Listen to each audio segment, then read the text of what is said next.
Vamos lá, meus irmãos, vamos lá, minhas irmãs, continuando aqui a nossa primeira aula de Teologia Sistemática 1, matéria de Bibliologia, é o primeiro dia de aula, é a segunda parte agora, segundo bloco.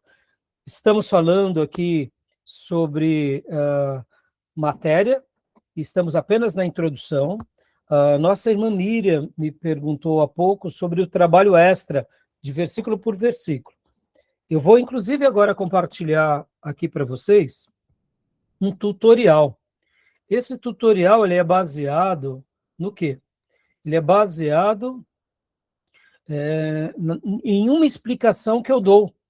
E, inclusive, se você estiver assistindo essa aula, você é um aluno em EAD, então entre na minha página do YouTube, ou se não no nosso site, né? Ou lá na plataforma onde tem as aulas, lá terá a explicação do tutorial. E eu deixo as explicações de cada matéria, ou pelo menos de algumas coisas que são mais importantes. Então, entrando aqui no meu canal do YouTube, na parte de podcasts, você vai procurar e você vai achar aqui tutorial.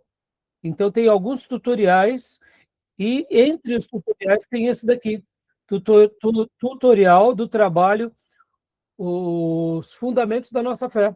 Assista, tire as suas dúvidas, qualquer coisa, me procure, né, depois nos nossos canais de WhatsApp, tá bom? Mas uma coisa eu digo de antemão aqui, só para finalizar essa parte. Esse material, que é o material do versículo por versículo do Hobbes, é uma das partes mais importantes desse curso, de todas essas 6 teologias sistemáticas. Por quê? Porque com esse material, você vai ter que fazer num caderno, de preferência à mão. Você pode fazer digital? Pode, eu aceito. Mas eu prefiro que você faça num caderno, à mão, e ali você vai pegar os versículos e você vai escrever o versículo e depois, com as suas palavras, você vai tentar colocar ali no caderno o que você entendeu sobre o versículo. Por exemplo, João 3,16, um texto que todos conhecemos. Então, por exemplo, quando estiver no livro a citação de João 3,16, qual é o propósito desse trabalho extra? É levar cada aluno à Bíblia, para que você memorize a Bíblia. Porque vamos imaginar, meus irmãos, que eu, como professor de vocês, esteja puxando a brasa para minha sardinha, e eu seja meio sectário. Então, de repente, eu falo para vocês que Deus é Pai e que a igreja é mãe. Então, vamos orar para o pai, mas também vamos orar para a mãe. Eu sei que vocês já olharam para mim agora com uma cara assim meio estranha. É isso aí. Por que para nós isso é estranho? Porque quem já leu a Bíblia uma vez, ou 2 vezes, ou 10 vezes, nunca viu esse tipo de indicação. Se alguém está indicando isso, é porque houve uma heresia, um ensino humano ou diabólico que está tentando distorcer a Bíblia. Logo, quando você faz esse tipo de exercício, por exemplo, mesmo que o autor seja tendencioso, você vai seguir a Bíblia. E qual é a nossa proposta? Te ensinar a ler a Bíblia corretamente e interpretá-la corretamente. Por exemplo, João 1:1, no princípio era o Verbo, e o Verbo estava com Deus, e o Verbo era Deus. O que João 1:1 está dizendo? Que no princípio de todas as coisas era a palavra de Deus, e a palavra de Deus estava com Deus, e que Jesus é Deus. Ou seja, ele e a sua palavra se combinam, e um dia essa palavra foi encarnada. Então, você vai colocar com as suas palavras João 1:1.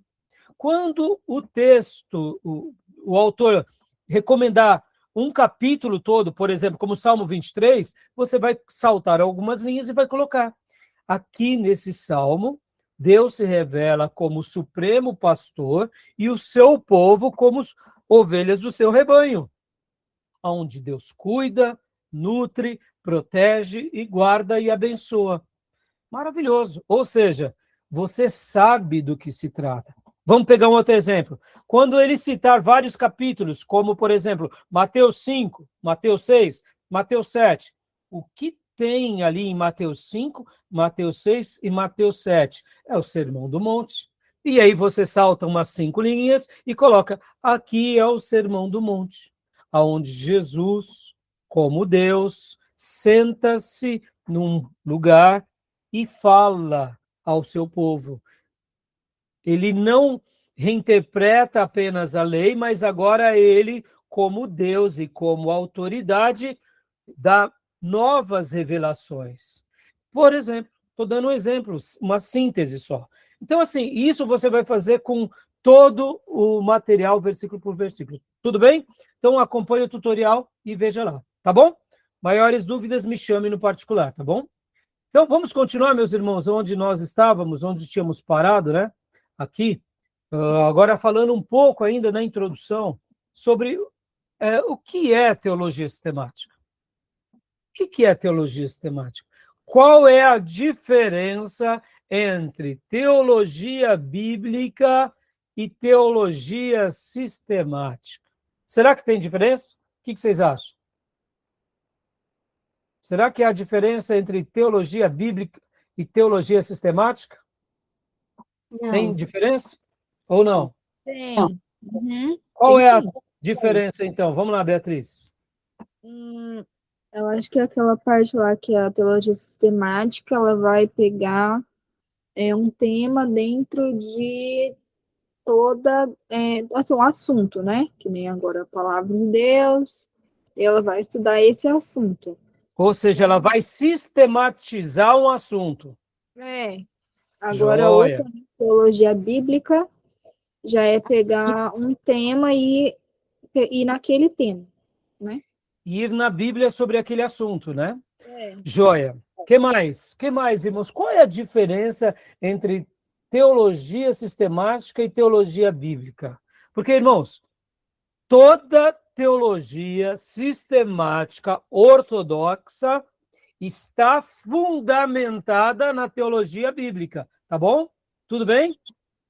Nós não estamos fazendo teologia sistemática fora da Bíblia. Por quê? A Bíblia vai ser a nossa última palavra.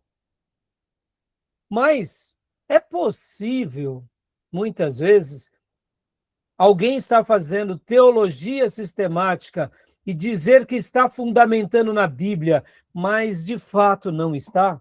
É possível. Por isso que dentro da teologia ortodoxa, toda a teologia sistemática ela está baseada na teologia bíblica. Mas por que então nós separamos de teologia bíblica para teologia sistemática? O que vocês aprenderam até o momento, lendo o livro ou lembrando das últimas aulas? Pastor, a teologia sistemática você vai aprender sobre as doutrinas bíblicas. E a teologia bíblica foca no desenvolvimento das histórias dentro do texto sagrado. Também. Mas temos algum outro detalhe que é bem peculiar. O que acontece? Aqui, ó, nesse slide tem uma explicação. Olha lá. O que está dizendo aqui, ó? A história dos líderes. Então, é a história dos líderes, mas de que forma? Olha só que interessante. Ó, a teologia bíblica é a base, como está aqui nessa fala. Mas a teologia sistemática é como aqueles servos de Deus, naquele dia, compreendeu uma certa doutrina, ou deu uma resposta à igreja. Por exemplo, a questão do arianismo. Quando quiseram anular a pessoa de Jesus como Deus, lá nos primeiros séculos, Ário. O povo de Deus começou a ficar confuso, porque um dos bispos que era ário, começou a falar que Jesus é Deus, mas não é como o Pai. Opa, pera lá. Durante décadas, a igreja primitiva, acreditava que Deus era Pai, que Deus era Filho e que Deus era Espírito Santo. De repente, vem um pastor e começa a falar, olha, Deus é Pai, mas Jesus é Filho do Pai, mas não é igual ao Pai. Ele é inferior ao Pai. É aí onde surge o arianismo. E aí, então, os pais da igreja se reúnem e falam, olha, Ário, você está cometendo um erro teológico. Você está enxergando algo que nunca nós vimos, nunca acreditamos, você está acrescentando as páginas da Bíblia. E aí, dessa forma, o que acontece? Teve ali uma discussão teológica. E ali os pais da igreja sentaram-se e analisaram a Bíblia e chegaram a um credo. E dentro daquele credo disseram, não, nós não cremos que Jesus ele é inferior. Jesus é, sim, Deus, mas é o Deus Filho. Ele tem a mesma essência de Deus. Ele não é diferente, ele não é menor. Ele é revelado como uma outra pessoa, mas isso não significa que ele é inferior. Então, percebam, a Bíblia vai mostrar que Deus é Pai, que Deus é Filho e que Deus é Espírito Santo. Mas a história vai acontecendo, meus irmãos. Pode ver. E alguém muitas vezes comenta algo e aquilo que foi comentado vira uma verdade. E aí é nessa hora que nasce a teologia sistemática, porque é o testemunho na história, ou seja, a gente vai debater aquele assunto. Vamos cravar, não, isso daqui não é bíblico, isso daqui é antibíblico, isso é herético. E aí a gente chega a uma definição. Por exemplo, meus irmãos, vamos pegar um outro exemplo, vocês vão entender muito bem. A Trindade. A Bíblia tem essa expressão, a Trindade? Não. Não tem. Mas por que essa discussão veio à tona? Porque alguém chegou e disse, o Espírito Santo não é Deus. O Espírito Santo é uma força.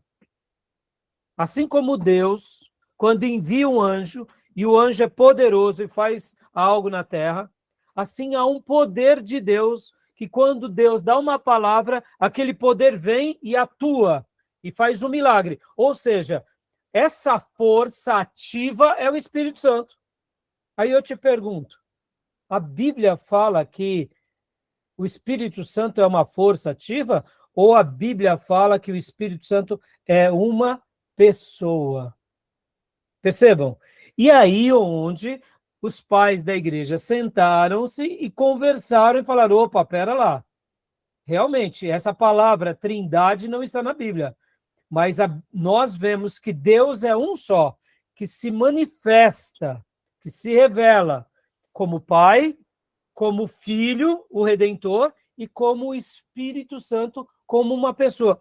Por exemplo, meus irmãos, hoje nós estamos aqui servindo a Deus, não é pela virtude batista, reformada, calvinista, pentecostal. Nós estamos aqui de pé pelo poder e pela influência do Espírito Santo de Deus, que te convenceu e me convenceu do pecado, da justiça e do juízo, e me leva até Jesus. Glória a Deus por isso. É isso que importa. Ou seja, o Espírito Santo, na nossa Bíblia, ele fala, ele sente, ele ora. Ou seja, ele é uma pessoa. O fato dele ser indiscreto, e aqui me permita a expressão, como assim, pastor, é indiscreto? Eu não tenho dúvida que esse final de semana o Espírito Santo te abençoou. Como assim, pastor? Quando você entrou na igreja, a comunhão, a presença de Deus, o hino que foi tocado, cantado, a presença de Deus na mensagem, presta bastante atenção nisso. Naquele momento, quem estava te abençoando era o Espírito Santo. Não era o ministro de louvor, não era quem fazia a abertura, não era a mensagem do pastor. todos esses instrumentos eram instrumentos do Espírito Santo para nos levar a quem? Ao Redentor. Para que nós juntos glorifiquemos a quem? Ao Pai. Perceba, ó a Trindade trabalhando. Então, o termo Trindade, ele nasce aonde? No testemunho da história, porque alguém começou a se enveredar por um caminho de perigo, e aí os pais da igreja se reuniram e falaram, opa, pera lá, tem alguma coisa errada. Só para finalizar esse assunto, para vocês entenderem bem. Percebam que o cristianismo ele foi sendo desenvolvido enquanto ali igreja primitiva, 1º século, 2º século, 3º século, 4º século. No 4º século, quando Constantino vem e dá o Édito de Milão, e logo depois, no final do 4º século, vem Teodósio e diz, o imperador romano Teodósio, que o cristianismo, a partir daquele dia, seria, aliás, o Império Romano, a fé do império seria o cristianismo. Percebam, no 4º século. Dali em diante, muda-se muita coisa. Por quê, meus irmãos? Aquela igreja que era perseguida, que não era mais, vamos dizer assim, era uma igreja que ninguém queria muito saber dela, agora virou um objeto de poder. E a partir de Teodósio, do 4º século em diante, que a gente vê que nasce um novo tipo de cristianismo. Um cristianismo não só agora bíblico, mas político. E podem ver que a partir do 5º século, 6º século, que começam o culto a Maria. Aí depois começa o culto aos demais santos. Aí vem a infabilidade papal. Olha tanta coisa que vai acontecendo. E aí, pastor? E com Lutero, o que Lutero fez? O que Lutero fez foi uma retomada, dizendo, opa, a gente chegou, construiu um castelo de coisas que a Bíblia não tem. Vamos voltar às Escrituras. E ali onde nasce a Reforma Protestante. O que foi isso, senão um diálogo na história, dizendo, não, eu era um monge que tinha muitas práticas, muitos credos, e a partir de agora eu seguirei somente a Bíblia. E ali nasce a Reforma Protestante. Então percebam que é um testemunho na história. Quando o Gruden fala testemunho na história, ele está dizendo o seguinte, a gente vai parar para dar uma resposta. Nós precisamos responder à nossa congregação. O que de fato cremos? Por que cremos? Vamos lá, meus irmãos. Hoje, será que nós precisamos realmente sentar para sacudir a roseira, dizendo, olha, aqui é a palavra de Deus, ali é ensino de homens. Precisamos ou não? Pode ver. Hoje, no século XXI, a gente precisa disso. Agora nós estamos tendo um novo fenômeno na igreja. Qual é? O fenômeno tecnológico, das inteligências artificiais. Vocês já viram que tem igreja que cultuou a Deus e quem pregou foi a inteligência artificial? Quem já viu isso? Deu uma travada, pastor, no vídeo. Deu uma travada? Melhorou? Deu uma travada. E agora? Agora tá normal. Sumiu sua imagem, só tá a voz, mas tá normal. Tá joia. Então, alguém já viu isso que em alguma, como se diz? Alguma igreja parou, quem pregou foi a inteligência artificial? Eu já vi, pastor. E aí, me respondam, irmão. A gente pode ser ministrado por uma inteligência artificial? Não, de forma Meus alguma. irmãos, ali é uma máquina. Ali, para começar, não é inteligência, porque, de fato, a inteligência ela é pertinente ao ser humano. Ali é mais para logaritmo. Ali é uma, claro, há para nós, assim, de forma simplória, a gente chama de inteligência artificial, mas ali é o computador trabalhando com as informações que nós damos a ele. Agora, irmãos, isso é muito perigoso. Aonde chega o divisor de águas? Vamos utilizar a inteligência artificial? Claro que sim. Como nós utilizamos a medicina, né? Tantas coisas que forem úteis e são na medicina, na tecnologia, na ciência, no automobilismo, na aviação, mas vamos dar o limite para cada coisa. Mas se a gente não tomar cuidado, amanhã de repente a gente vai estar seguindo, vamos dizer assim, um pastor de inteligência artificial. Isso é muito perigoso. Eu quero um pastor de carne carne e osso, que transpira, que cheira ovelha, né? Eu não quero uma máquina me guiando. Para começo de conversa, a máquina não erra. Mas nós, seres humanos, erramos. Nós temos sentimentos. Então, percebam, nós precisamos dar uma resposta onde, na história, ao mesmo tempo, a gente não pode se perder com isso. Tá bom? Tudo bem? Deu para entender qual é a diferença de teologia bíblica e teologia sistemática? Vamos continuar aqui? Então, continuando aqui. Leia para nós, Tomé, por gentileza. O que é a teologia sistemática? Por que os cristãos devem estudá-la? Como devemos estudá-la? Joia. As Pode continuar. As pressuposições da teologia sistemática de Gruden. A Bíblia é verdadeira e é, na realidade, nosso único padrão absoluto da verdade. O Deus a respeito de quem a Bíblia fala existe e é quem a Bíblia diz ser, o Criador do céu e da terra e de tudo o que neles há. Ou seja, por que a gente está estudando? Por causa dessas bases, meus irmãos. A Bíblia é verdade, ela é verdadeira. E ela é, na realidade, nosso único padrão. Pastor, nós não somos batistas, não é um seminário batista? Mas poderíamos ser presbiteriano, poderíamos ser metodista. Nenhum problema. A grande questão é, e se amanhã o povo batista começar, além da Bíblia, ter mais alguma coisa? Está na hora de a gente fazer uma nova reforma. Vamos sair da igreja batista. Por quê? Porque estão se enveredando para um caminho de erro. Porque para nós a Bíblia é verdadeira, é o único padrão, ela é absoluta nessa questão da verdade. Percebam que há uma ideia que é a ideia pós-moderna, aonde tudo é relativo, inclusive a verdade. Não há verdade absoluta. Para nós, essa ideia da pós-modernidade não fecha, não é uma verdade para nós, porque para nós existem verdades absolutas. Pastor Rai, professor Raimundo, então quer dizer que tudo para você é uma verdade absoluta? Claro que não, meus irmãos. Tem coisas que não são verdades absolutas. Mas nós não podemos pegar aquilo que nós não sabemos e colocar agora em Deus ou nas Escrituras. Vamos lá, meus irmãos. A lei da gravidade é uma verdade absoluta? Claro. A matemática é uma verdade absoluta? Claro. A natureza tem as suas leis como verdade absoluta? Claro. E a Bíblia é uma verdade absoluta? Claro.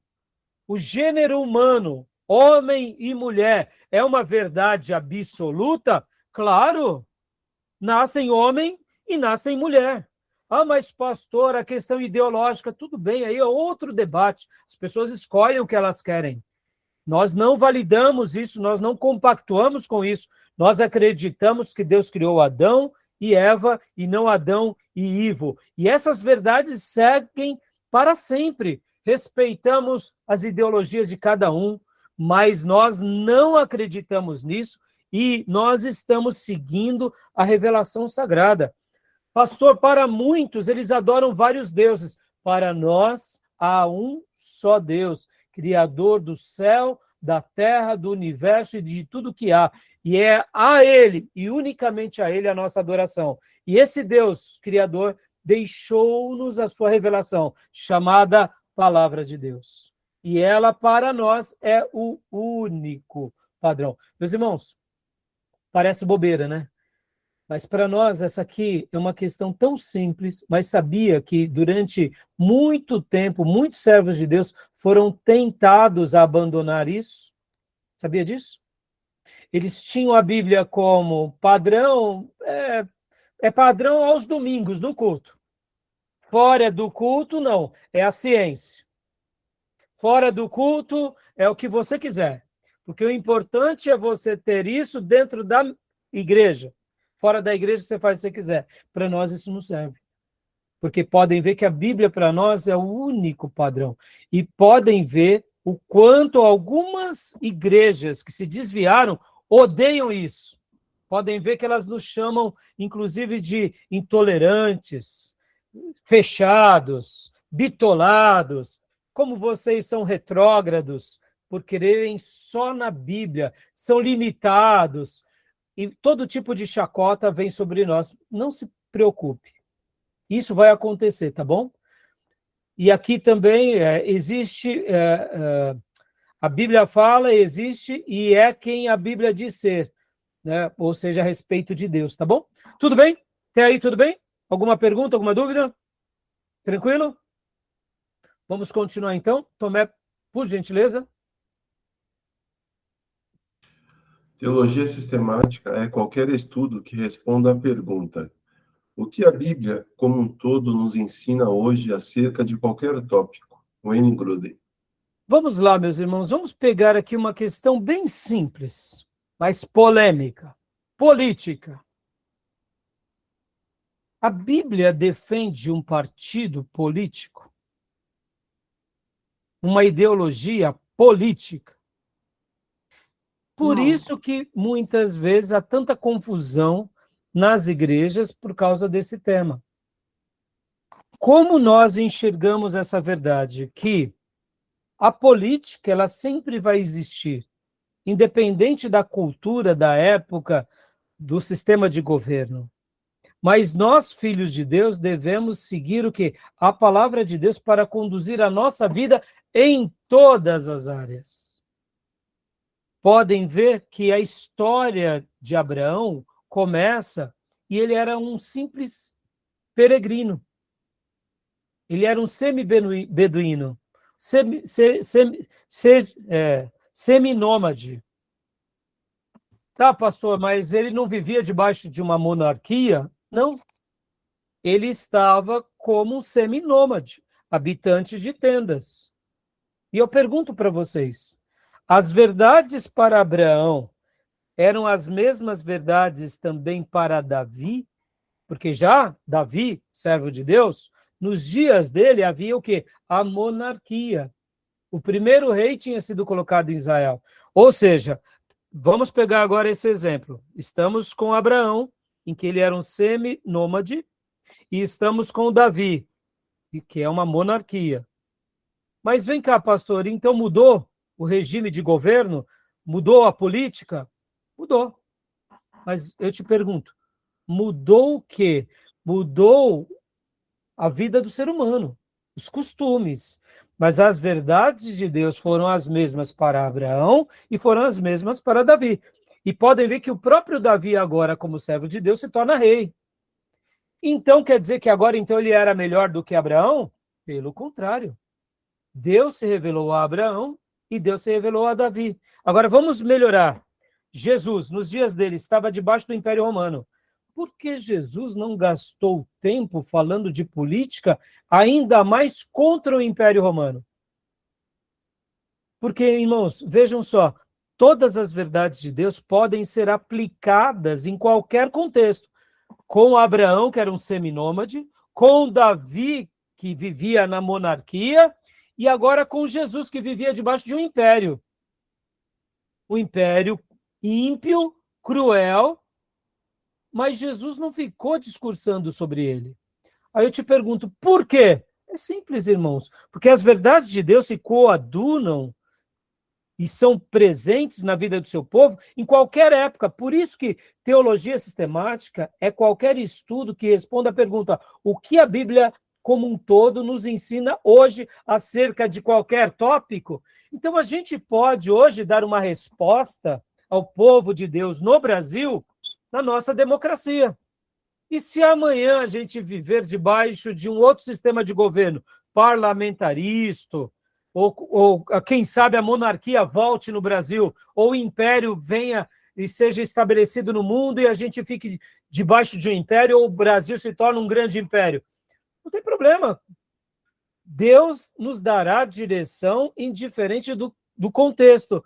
A Bíblia sempre dará uma resposta acerca de qualquer tópico, porque ela é perfeita. Tá bom, meus irmãos? Teologia sistemática é isso, a gente não tem que ter medo. Ah, mas agora eu não sei o que fazer, porque agora estamos vivendo na tecnologia. Não tem problema. Qual o problema? Vamos aprender. E agora é a ciência. Nenhum problema. Qual o problema? Vamos aprender.